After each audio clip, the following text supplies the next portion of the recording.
വയനാട് മണ്ണിടിച്ചിലിൽ കാണാതായ 5 പേർക്കായി തിരച്ചിൽ തുടരുന്നു. പ്രദേശത്ത് കനത്ത മഴ തുടരുകയാണ്. ഇത് തെരച്ചിലിന് തടസ്സമാകുന്നുണ്ട്. നിർമ്മാണത്തിന്റെ ഭാഗമായി കൂട്ടിയിട്ട മണ്ണ് വലിയ അപകട ഭീഷണി ഉയർത്തുകയാണ്. ദുരന്തത്തിൽ മരിച്ചവരുടെ മൃതദേഹം വിമാനത്തിൽ നാട്ടിലെത്തിക്കും. ആശ്രിതർക്ക് സർക്കാർ 5 ലക്ഷം രൂപ ധനസഹായം പ്രഖ്യാപിച്ചു.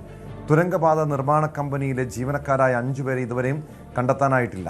തിരച്ചിൽ പ്രതീക്ഷിച്ചതിലും ദുഷ്കരമെന്നാണ് റവന്യൂ മന്ത്രി AP അനിൽകുമാർ പറയുന്നത്. കുറേ ഏരിയ കൂട്ടി കൂടുതൽ വെഹിക്കിൾസൊക്കെ വന്നിട്ടുണ്ട്. ഇറ്റാച്ചി മറ്റെല്ലാം എത്തിയിട്ടുണ്ട്. വാഹനങ്ങൾ വരുന്നുണ്ട്. മണ്ണ് എത്രയും പെട്ടെന്ന് നീക്കം ചെയ്യാനുള്ളത് നടക്കുക. ഏതാണ്ട് ഒരു ധാരണ ഉണ്ട് എന്നാണ് പറയുന്നത്, ഏത് ഏരിയയിലായിരിക്കും എന്നുള്ളത്. അപ്പോൾ അതിൻ്റെ ഒരു ഫോക്കസ് പോകുന്നുണ്ട്. മഴ വലിയ ശല്യം അങ്ങനെ ഇതില്ല, അത് നമ്മൾ സ്റ്റാർട്ട് ചെയ്തിട്ടുള്ളൂ. മഴ വലിയ തടസ്സമാണ്. വലിയ തടസ്സം തന്നെയാണ്. ഇല്ല, നമ്മൾ ചെയ്യുന്നുണ്ട്, വർക്ക് ചെയ്യുന്നുണ്ട്. അവിടെ നമുക്ക് അവർ ഫ്രീ ആക്കി വിട്ടുകൊടുക്കുക എന്നുള്ളതാണ്. അപ്പോൾ അവരെ നന്നായിട്ട് ചെയ്യുന്നുണ്ട്. പ്രദേശവാസികൾക്കുള്ള നിയന്ത്രണങ്ങൾ എന്തെങ്കിലും ഈ ഘട്ടത്തിൽ? പ്രദേശവാസികൾ ഇവിടെ താമസിക്കുന്നവർക്ക് അങ്ങോട്ടും ഇങ്ങോട്ടും പോകാനുള്ള സൗകര്യം ഒരുക്കിയിട്ടുണ്ട്. അതല്ലാത്തവർ വന്നിട്ട് നമ്മുടെ വർക്കിനെ ബാധിക്കാത്ത രീതിയിലാക്കും.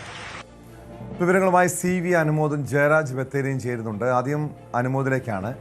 അനുമോദ്, ഈ ദുരന്തവുമായി ബന്ധപ്പെട്ട് പല രീതിയിലുള്ള ചർച്ചകൾ നടക്കുന്നുണ്ട്. അതായത് ഇത് മനുഷ്യനിർമ്മിതമാണ്, നിർമ്മാണ കമ്പനിയുടെ ഭാഗത്തുനിന്നുണ്ടായ വീഴ്ചയാണെന്നും ദേശീയ അതോറിറ്റിയുടെ ഭാഗത്തുനിന്നുണ്ടായ വീഴ്ചയാണെന്നൊക്കെ രീതിയിൽ പല വിമർശനങ്ങളുമുണ്ട്. പക്ഷെ എന്തായാലും തിരച്ചിലിപ്പോൾ പുരോഗമിക്കുകയാണ്. പ്രദേശത്ത് കനത്ത മഴ പെയ്യുന്നു. ഇതെങ്ങനെയാണ് ഇപ്പോഴത്തെ ഈ രക്ഷാപ്രവർത്തനം, മറ്റു തിരച്ചിലും മറ്റും എങ്ങനെയാണ് പുരോഗമിക്കുന്നത്?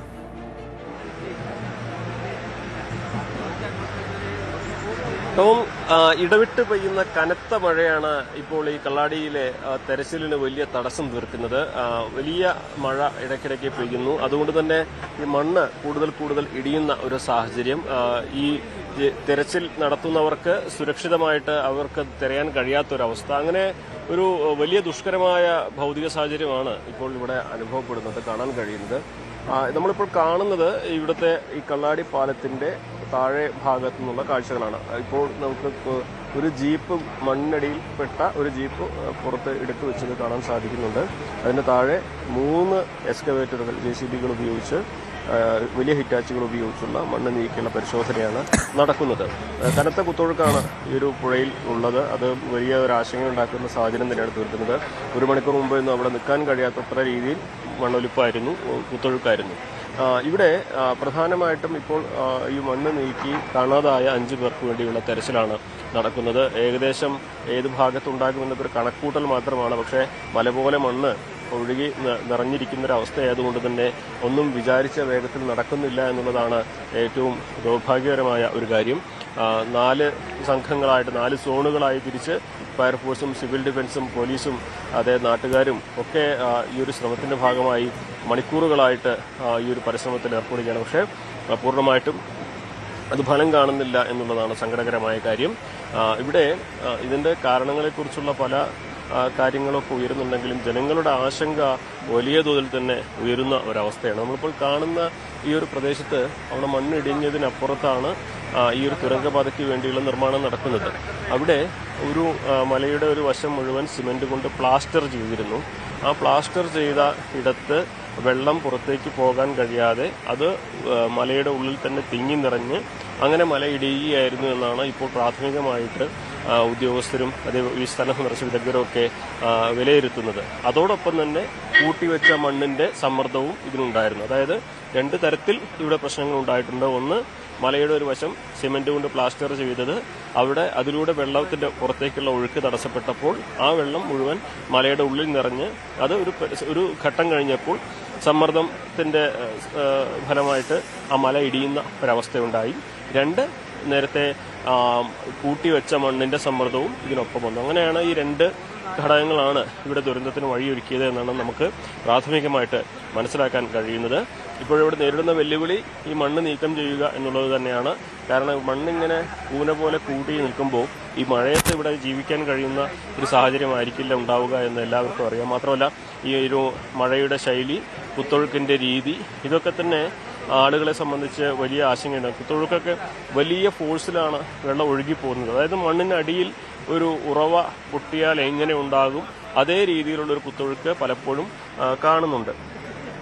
അതുകൊണ്ട് ആ തരത്തിൽ ഒരു വലിയ ആശങ്ക ആ സാഹചര്യത്തിൽ നിലനിൽക്കുന്നുണ്ട് എന്ന് തന്നെ വേണം പറയുവാൻ. എന്നാണെങ്കിലും പ്രഥമ പരിഗണന ഇപ്പോൾ കാണാതായ 5 പേരെ കണ്ടെത്തുക എന്നുള്ളത് തന്നെയാണ്. അതിനുവേണ്ടിയുള്ള തെരച്ചിൽ സാധ്യമായ എല്ലാ സംവിധാനങ്ങളും ഉപയോഗിച്ച് ഇപ്പോഴിവിടെ പുരോഗമിച്ചുകൊണ്ടിരിക്കുകയാണ്. ടോം.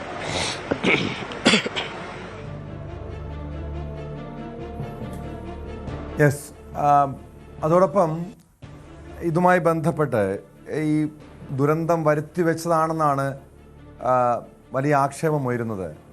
യഥാർത്ഥത്തിൽ ഈ തുരങ്ക നിർമ്മാണവുമായി ബന്ധപ്പെട്ട് ഇങ്ങനെ മണ്ണ് കൂട്ടിയിട്ടത് അത് നീക്കം ചെയ്യാതിരുന്നു. നേരത്തെ തന്നെ ഇതുമായി ബന്ധപ്പെട്ട് മുന്നറിയിപ്പുണ്ടായിരുന്നു. ആ മുന്നറിയിപ്പൊക്കെ അവഗണിച്ചതല്ലേ ഈ ദുരന്തത്തിന് കാരണമായത്?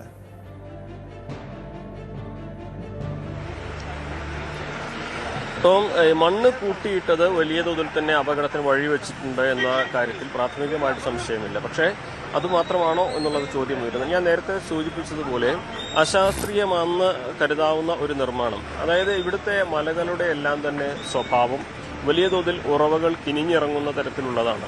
മാത്രമല്ല ഈ ഒരു പാറക്കെട്ടുകൾ കാണുന്നതിന് മുകൾ മണ്ണിൻ്റെ ഭാഗത്ത് അവിടെ വലിയ തോതിൽ തന്നെ ഉറവകൾ ഉണ്ടാകുന്നുണ്ട്. അപ്പോൾ ആ മണ്ണ് മാറ്റുമ്പോൾ ഈ പാറ എത്തുന്നതിന് മുമ്പ് വരെ മണ്ണ് മാറ്റുന്നത് വലിയ ശ്രമകരമായ ജോലിയാണ്. അപ്പോൾ ഒരു മലയുടെ ഒരു വശം ഈ ഒരു നിർമ്മാണ പ്രവർത്തനത്തിനായി മണ്ണ് നീക്കി അവിടെ സിമന്റ് കൊണ്ട് പ്ലാസ്റ്റർ ചെയ്തു. സ്വാഭാവികമായിട്ടും സിമന്റ് കൊണ്ട് പ്ലാസ്റ്റർ ചെയ്യുമ്പോൾ മണ്ണിലൂടെ ഉള്ള ഉറവകൾ അതിൻ്റെ ഒഴുക്ക് തടസ്സപ്പെടുകയും അത് മണ്ണിലേക്ക് തന്നെ കിനിയുകയും ചെയ്യും. അങ്ങനെ ഒരു പരിധിക്കപ്പുറം ഈ വെള്ളം മലയിൽ ഈ പ്ലാസ്റ്റർ ചെയ്ത ഭാഗത്ത് സംഭരിച്ചതോടെ ഒരു ഘട്ടം കഴിഞ്ഞതോടെ അത് ഇടിയുകയായിരുന്നു. അതിൻ്റെ ശക്തിയിൽ അപ്പുറത്ത് കൂടിവെച്ച മണ്ണും ആ മൺകൂണിയും ഈ ഇടിച്ചിലിൽ പെട്ടു എന്ന് വേണം കരുതുവാൻ. ഇതിൻ്റെ ഈ 2 ഘടകങ്ങളാണ് ഇവിടെ അപകടത്തിലേക്ക് നയിച്ചതെന്ന് വേണം നമുക്ക് ഇവിടെ എത്തി വിദഗ്ധരോട് സംസാരിച്ചപ്പോഴും ഇവിടെ സന്ദർശിച്ച ഉദ്യോഗസ്ഥരോടൊക്കെ സംസാരിക്കുമ്പോഴും ഒക്കെ തന്നെ മനസ്സിലാക്കാൻ കഴിയുന്നത്. അതായത് ഈ ഒരു മഴ, അതോടൊപ്പം തന്നെ അല്പം അശാസ്ത്രീയമെന്ന് കരുതാവുന്ന നിർമ്മാണം, അതോടൊപ്പം തന്നെ ഈ നിർമ്മാണ കമ്പനി മണ്ണ് നീക്കം ചെയ്യാത്തത് ഇതിൻ്റെ ഒരു ആഘാതം കൂട്ടി എന്ന് വേണം പറയാൻ. കാരണം അവിടെ നിന്നും വെള്ളവും മണ്ണും ഒന്നിച്ച് വന്നപ്പോൾ സ്വാഭാവികമായിട്ട് ഇവിടെ കൂടി നിന്നിരുന്ന ആ വലിയ മൺകൂന കൂടി ഇതിന്റെ കൂട്ടത്തിൽ ഒഴുകിപ്പോരുകയാണ് ഉണ്ടായത്. അങ്ങനെയാണ് ഇവിടെ ഈ ദുരന്തം ഉണ്ടായതെന്ന് വേണം കരുതുവാൻ. എന്താണെങ്കിലും അധികൃതരുടെ ഭാഗത്തു നിന്നും ഇതിൽ ഈ ഒരു നിർമ്മാണ കമ്പനിയുടെ ഭാഗത്തുണ്ടായ ഒരു പിഴവ് ഇതിനൊരു വഴിയൊരുക്കി എന്ന വിലയിരുത്തൽ തന്നെയാണ് നിലവിലുള്ള ഉദ്യോഗസ്ഥരുടെയും മറ്റ് ഈ മന്ത്രിമാരുടെയൊക്കെ നിരീക്ഷണവും അത്തരത്തിൽ തന്നെയാണ് നീങ്ങുന്നത്. ഇനിയിപ്പോൾ ഏറ്റവും പ്രധാനപ്പെട്ട ഒരു കാര്യം, 4 മണിയോടെ മുഖ്യമന്ത്രി വി ഡി സതീശൻ ഇവിടേക്ക് എത്തുന്നുണ്ട്. അദ്ദേഹം ആദ്യം ഈ സംഭവ സ്ഥലം ആകെ സന്ദർശിക്കുക, തുടർന്ന് ക്യാമ്പിലേക്ക് പോകും. അതിനുശേഷം VMC ആശുപത്രിയിൽ എത്തും. അതിനുശേഷം കളക്ടറേറ്റിൽ അവലോകനം ചെയ്യുന്നുണ്ട്. അവലോകന യോഗത്തിന് ശേഷം അദ്ദേഹം മാധ്യമങ്ങളെ കാണുമെന്നാണ് അറിയിച്ചിട്ടുള്ളത്. നിശ്ചയിച്ചതിലും ഏറെ വൈകിയാണ് അദ്ദേഹത്തിന്റെ സമയക്രമം ഇപ്പോൾ ലഭിച്ചിരിക്കുന്നത്. കനത്ത മഴ അദ്ദേഹത്തിന് ഇങ്ങോട്ട് വരുന്നതിനും തടസ്സമായിട്ടുണ്ട്. അദ്ദേഹത്തിന്റെ ഹെലികോപ്റ്റർ അല്പസമയത്തിനും കോഴിക്കോട് കരിപ്പൂർ വിമാനത്താവളത്തിലാകും ഇറങ്ങുക. അവിടെ നിന്നും റോഡ് മാർഗമാണ് അദ്ദേഹം ഇവിടേക്ക് എത്തുക. എന്താണെങ്കിലും 3:30 എന്നാണ് നൽകിയ സമയമെങ്കിലും അത് വൈകാനുള്ളൊരു സാധ്യത തന്നെയാണ് മുന്നിലുള്ളത്. അദ്ദേഹത്തിന്റെ സന്ദർശനത്തിന് ശേഷം ഒരുപക്ഷെ കുറെ കൂടി വിശദമായിട്ടുള്ള ഒരു വിലയിരുത്തൽ ഔദ്യോഗികമായിട്ട് തന്നെ നമുക്ക് ലഭ്യമാവുകയും ചെയ്യും. ടോം. മുഖ്യമന്ത്രി VD സതീശൻ അല്പസമയത്തിനകം വൈകുന്നേരം 4 മണിയോടുകൂടി ഈ ദുരന്ത സ്ഥലം സന്ദർശിക്കുന്നുണ്ട്. അതിനുശേഷം ഉന്നതതല യോഗം ചേരുന്നുണ്ട്. അതിനിടെ ഈ ക്യാമ്പിൽ നിന്നും ജയരാജ് ബത്തേരി കൂടി ചേരുന്നുണ്ട്. ജയരാജ്, നമുക്കറിയാം ഇന്നലത്തെ ആ ദൃശ്യങ്ങൾ അത് ഏറെ ഭയമുളവാക്കുന്നതാണ്. അതിൽ നേരിട്ട് ഈ അപകടത്തിൽ പെട്ടവരുണ്ട്. ഈ അപകട സ്ഥലത്ത് നിന്ന് നീക്കം ചെയ്തവരൊക്കെ ഇപ്പോൾ ക്യാമ്പിലാണ്. എത്ര പേരാണ് ഈ ക്യാമ്പിലുള്ളത്? അവരുടെ ഒരു മാനസികാവസ്ഥ നമുക്ക് ചിന്തിക്കാവുന്നതേ ഉള്ളൂ. വലിയൊരു ദുരന്തത്തെ അതിജീവിച്ചവർ, അല്ലെങ്കിൽ ആ ദുരന്തം കൺമുന്നിൽ കണ്ടവർ, അതിൽ പരിക്ക് പറ്റിയവരൊക്കെ ക്യാമ്പിലുണ്ടെന്നാണ് മനസ്സിലാക്കുന്നത്. എന്താണ് അവിടെ നിന്നുള്ള വിവരങ്ങൾ? തീർച്ചയായും ടോം, ഇന്നലെ നടന്ന ദുരന്തത്തിൽ നമുക്കറിയാം ഏതാണ്ട് 3 പേര് മരണപ്പെട്ടു. ബാക്കിയുള്ളവർക്കുള്ള തിരച്ചിൽ ഇവിടെ നടത്തുകയാണ്. പക്ഷേ ഈ ഭാഗത്തുള്ള ഏതാണ്ട് 90ഓളം ആളുകൾ ഇവിടെ മേപ്പാടിയിലുള്ള ഒരു ദുരിതാശ്വാസ ക്യാമ്പിൽ കഴിയുകയാണ്. ഏതാണ്ട് 34ഓളം സ്ത്രീകളും ബാക്കി കുട്ടികളും പുരുഷന്മാരും അടങ്ങുന്നവരാണ് ഇവിടെ കഴിയുന്നത്. തീർച്ചയായും നമുക്ക് അവരുടെ ഒരു വലിയ ദയനീയ അവസ്ഥയാണ്. കൂടുതലും കൂലിപ്പണിക്കാരും അങ്ങനെയുള്ള ആളുകളാണ് ഇവിടെ ഉള്ളത്. പക്ഷേ അവിടേക്കൊന്നും ഈ ഒരു പ്രശ്നം എത്തിയില്ലെങ്കിലും അവരൊക്കെ ഒരു ദുരിതാശ്വാസ ക്യാമ്പിൽ കഴിയേണ്ട ഒരവസ്ഥ വളരെ ദയനീയമാണ്. പലരെയും നമ്മൾ കണ്ട് സംസാരിച്ചപ്പോൾ. അതുപോലെ തന്നെ നമ്മൾ ഒരു CCTV ദൃശ്യത്തിൽ നമ്മൾ കണ്ട ഒരു ഭാര്യയും ഭർത്താവും അവരൊക്കെ തലനാരിഴയ്ക്കാണ് അതിൽ നിന്ന് രക്ഷപ്പെട്ടത്. അപ്പോൾ അവരുടെ കുടുംബമൊക്കെ നമ്മുടെ മുമ്പിൽ ഇരുന്ന് കരയുന്നതും പറയുന്നതൊക്കെ കാണുമ്പോൾ നമുക്ക് വലിയ ഒരു അവസ്ഥ തന്നെയാണ്. കാരണം ഈ ദുരന്തം വലിയ രീതിയിലായില്ലെങ്കിലും ഈ 3 അല്ലെങ്കിൽ ഇത്രയും ആളുകൾ മരിക്കുക എന്നുള്ളത് ഒരു വലിയ രീതിയിലുള്ള ദുരന്തമായിട്ട് തന്നെയാണ് നമ്മൾ കണക്കാക്കുന്നത്. അതുകൊണ്ട് തന്നെ അവരുടെ ബന്ധുക്കളുടെ ഒക്കെ ഒരു അവസ്ഥ വളരെ ദയനീയമായിട്ട് തന്നെയാണ് കാണുന്നത് കേട്ടോ.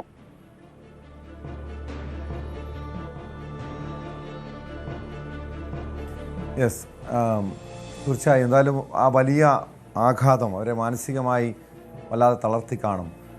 ഏതൊക്കെ എല്ലാ രീതിയിലുള്ള സൗകര്യങ്ങളും ക്രമീകരണങ്ങളും ഇവർക്ക് ഏർപ്പെടുത്തിയിട്ടുണ്ടോ? മനസ്സിലാക്കുന്നതനുസരിച്ച് ജനപ്രതിനിധികളടക്കം ഇവരുമായി സംസാരിച്ചിട്ടുണ്ട്. ഇവർക്ക് വേണ്ടയുള്ള ഒരു പുനരധിവാസം ഉൾപ്പെടെ ആവശ്യമാണല്ലോ. പ്രത്യേകിച്ചും പലതും നഷ്ടപ്പെട്ടവരുണ്ട്. ഈ മരിച്ചവർക്ക് വേണ്ട രീതിയിലുള്ള നഷ്ടപരിഹാരം 5 ലക്ഷം രൂപ നഷ്ടപരിഹാരം സർക്കാർ പ്രഖ്യാപിച്ചിട്ടുണ്ട്. പരിക്കേറ്റവരുടെ കാര്യം, അതോടൊപ്പം ഈ ക്യാമ്പിലുള്ളവരുടെ കാര്യത്തെക്കുറിച്ചൊക്കെ സർക്കാരിൻ്റെ ഭാഗത്തു നിന്നുള്ള വലിയ കരുതലുണ്ട്. അവരൊക്കെ എന്തെങ്കിലും ആവശ്യപ്പെടുന്നുണ്ടോ സർക്കാരിനോട്? കാരണം എനിക്ക് തോന്നുന്നു ഈ വയനാട് ഇതുപോലുള്ള പ്രദേശങ്ങളിൽ ഇപ്പോഴും ജീവിക്കുന്ന ആളുകൾ വലിയ ഭീതിയോടെയാണ് അന്തി ഉറങ്ങുന്നത്. അവരുടെയൊക്കെ ഒരു സുരക്ഷ വലിയൊരു ചോദ്യചിഹ്നമല്ലേ? അല്ലെങ്കിൽ ഇങ്ങനെയുള്ള ഒരു പ്രതിസന്ധികൾ ഉണ്ടാകുമ്പോൾ, മുന്നറിയിപ്പുകൾ ഉണ്ടാകുമ്പോൾ ഉടൻ തന്നെ പലരും മാറാൻ തയ്യാറല്ല. നമ്മൾ തന്നെ കഴിഞ്ഞ ദിവസം കണ്ടതാണ് മഹാരാഷ്ട്രയിലൊരു അതിവേഗത്തിൽ തന്നെ ഒരു കെട്ടിടം വീഴും എന്ന് ഒരു വീട്ടുടമയോട് പറഞ്ഞു. പക്ഷെ അവർ പറഞ്ഞു ഞങ്ങൾ നാളെ അവിടെ നിന്ന് മാറാം. പക്ഷേ ആ മുന്നറിയിപ്പ് അവഗണിച്ചു, ആ കെട്ടിടം വീണു. ആ കുടുംബത്തിൽ 6 പേരാണ് മരിച്ചത്. പലപ്പോഴും ഈ മുന്നറിയിപ്പുകൾ അവഗണിക്കുന്നതൊരു വലിയ അപകടത്തിൻ്റെ വലിയ വ്യാപ്തി കൂടാൻ കാരണമാകുന്നില്ല. ഒരുപക്ഷെ ഈ നിർമ്മാണ കമ്പനി അവർക്ക് നേരത്തെ ഇതുമായി ബന്ധപ്പെട്ട് മുന്നറിയിപ്പ് നൽകിയതാണ്. ആ മുന്നറിയിപ്പ് അവഗണിച്ചതാണ് ഈ വലിയ ദുരന്തത്തിന് കാരണമായത്. തീർച്ചയായും ടോം, അത് തന്നെയാണ് ഇപ്പൊ പറയുന്നത്. കാരണം ഇതൊരു മനുഷ്യ നിർമ്മിത ദുരന്തം എന്നാണ് പറയുന്നത്. നമുക്കറിയാം, മുന്നേ പറഞ്ഞതുപോലെ തന്നെ ഈ ഒരു ഇപ്പോൾ അവിടെ നടക്കുന്ന ഒരു നിർമ്മാണം, അതായത് ഒരു തുരങ്കത്തിന്റെ ഒരു പണിയാണ് അവിടെ നടക്കുന്നത്.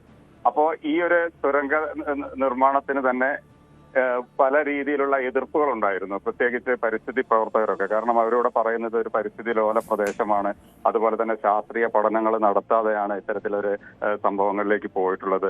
അതുപോലെ വർഷങ്ങളായിട്ട് ഇവിടെ ഉരുൾപൊട്ടൽ നടക്കുന്നുണ്ട്. ഇതിന്റെ കൂടെ പറയാണ് 40 കൊല്ലം മുമ്പ് ഈ ചൂരൽമല, അതായത് കഴിഞ്ഞ വർഷം ഉരുൾപൊട്ടി. അവിടെ നിന്ന് 5 കിലോമീറ്റർ കള്ളാടിക്കുള്ളൂ. ആ ഒരു ഭാഗത്ത് 40 വർഷം മുമ്പ് ഒരു ഉരുൾപൊട്ടൽ ഉണ്ടായി. അവിടെ 17ഓളം പേര് മരിച്ചതാണ് ഈ ഒരു മുണ്ടക്കൈ എന്ന് പറയുന്ന സ്ഥലത്ത്. പക്ഷേ ഈ കള്ളാടിക്ക് ഒരു 5 കിലോമീറ്റർ അപ്പുറത്താണ്. അതുപോലെ മുണ്ടക്കൈ, ചൂരൽമല, കള്ളാടി, അട്ടമല എന്ന് പറയുന്ന പ്രദേശങ്ങളൊക്കെ ഈ ഒരു പരിസ്ഥിതി ലോല പ്രദേശമായതുകൊണ്ട് തന്നെ ഇതിനൊരു ശാസ്ത്രീയ പഠനങ്ങളൊന്നും നടത്താതെയാണ് ഈ ഒരു തുരങ്കപാതയ്ക്കുള്ള ഒരു സംഭവം നടത്തിയതെന്നാണ് അന്ന് പരിസ്ഥിതി പ്രവർത്തകർ പറഞ്ഞത്. അതിന്റെ പേരിൽ തന്നെ പരിസ്ഥിതി പ്രവർത്തകരൊക്കെ കുറെ സൈബർ ആക്രമണങ്ങൾ നേരിട്ടിരുന്നു. അപ്പോ ഇപ്പോ നോക്കുമ്പോൾ അത് ഏകദേശം സത്യമായ ഒരു അവസ്ഥയിലേക്കാണ് പോകുന്നത്. കാരണം അവിടെ ഒരു തുരങ്കപാത എത്രത്തോളം യാഥാർത്ഥ്യമായാൽ തന്നെ എത്രത്തോളം ഗുണകരമാവും എന്നുള്ളതിന്റെ ഒരു സംശയം ഇപ്പോഴും ആളുകളിലേക്ക് വരുന്നുണ്ട്. ഇപ്പൊ ഇവിടെ പറയുന്നത് തന്നെ നമുക്കറിയാം, നേരത്തെ പറഞ്ഞതുപോലെ തന്നെ ഇതിന്റെ മണ്ണെടുക്കുന്നതിന് വേണ്ടി ഈ കമ്പനിയുമായി ഇവിടുത്തെ ജില്ലാ ഭരണകൂടവും അതുപോലെ തന്നെ ജില്ലാ പഞ്ചായത്ത് അധികൃതരും ഒക്കെ ആവശ്യപ്പെട്ടിരുന്നെങ്കിലും ഇവരത് കാര്യമാക്കിയില്ല എന്നാണ് പറയുന്നത്. അപ്പൊ ഈ നിർമ്മാണ പ്രവൃത്തിയുമായി ബന്ധപ്പെട്ട് തന്നെയാണ് ഈ ഒരു ദുരന്തം ഉണ്ടായത് എന്നാണ് കൂടുതൽ ആളുകൾ പറയുന്നത്. എന്നാൽ ഇത് പറയുകയൊക്കെ ആണെങ്കിൽ തന്നെ ഇതിന് തൊട്ടടുത്ത് തന്നെ പാറക്കഷ്ണങ്ങൾ വീണ് ഒരു സംഭവം ഉണ്ടായിരുന്നു. അതായത് ഇതേ സ്ഥലത്ത് തന്നെ ആ പാറ അടക്കമാണ് പോന്നിട്ടുള്ളത്. അപ്പോൾ ഇത് ഇത്തരത്തിലുള്ള ഈ നിർമ്മിതിയുമായി ബന്ധപ്പെട്ടതാണോ അല്ലെങ്കിൽ ഒരു ഉരുൾപൊട്ടലാണോ എന്നുള്ളതൊക്കെ ശാസ്ത്രീയ പഠനങ്ങളിലൂടെ തെളിയിക്കാൻ പറ്റുള്ളൂ. അപ്പോൾ അതിനെക്കുറിച്ച് നമ്മൾ കൂടുതൽ പറയുന്നില്ല. പക്ഷേ ഇവിടെയുള്ള കുറച്ച് കാര്യങ്ങൾ എന്ന് പറയുന്നത് അനധികൃതമായ റിസോർട്ടുകൾ പ്രവർത്തിക്കുന്നുണ്ട്. അപ്പോൾ അതിനൊക്കെ അനുമതി കൊടുത്തത് ആരാണ് എന്ന്, അതൊക്കെ ഒരുപാട് പരാതികളുണ്ടെങ്കിലും അല്ലെങ്കിൽ പല പ്രശ്നങ്ങളുണ്ടെങ്കിലും അതിനൊന്നും പിന്നീട് ഒരു പരിഹാരമോ അല്ലെങ്കിൽ അത് നിർത്തലാക്കുകയോ ഒരു സർക്കാരും ചെയ്തില്ല. അപ്പൊ ഇത്തരത്തിലുള്ള കാര്യങ്ങൾ കാര്യങ്ങളൊക്കെ അവിടെ നടക്കുന്നതൊക്കെ ഈ ഒരു ഉരുൾപൊട്ടലിനോ അല്ലെങ്കിൽ ഇത്തരത്തിൽ അവിടെ ഒരു സെൻസിറ്റീവായ സ്ഥലമായതുകൊണ്ട് ഇതിനുള്ള ഒരു സാധ്യതയൊക്കെ വരാം. എന്തായാലും ഇപ്പോൾ ഈ ഒരു ദുരിതാശ്വാസ ക്യാമ്പിൽ കിടക്കുന്ന പലരും അവർക്ക് സ്വന്തം സ്ഥലത്തേക്ക് പോകണമെന്നുള്ളത് തന്നെയാണ് ആഗ്രഹം. പക്ഷേ ഈ രീതിയിൽ അവർക്ക് പോകാൻ പറ്റില്ല എന്നാണ് പലരും പറയുന്നത്. കാരണം വീടുകളും അല്ലെങ്കിൽ ഈ ഒരു ഭയപ്പാടോടെ ഇപ്പൊ പോകുന്ന ഒരവസ്ഥ ഇല്ല. പക്ഷെ അവർക്ക് ഇവിടെ മറ്റു ബുദ്ധിമുട്ടുകളൊന്നുമില്ല. എല്ലാം സർക്കാരിന്റെ ഭാഗത്ത് തന്നെ നോക്കുന്നുണ്ട്. എങ്കിലും വീടില്ലാതെ കിടക്കുന്ന ഒരു വിഷമം അതൊരു വലിയ വിഷമം തന്നെയാണ് കേട്ടോ.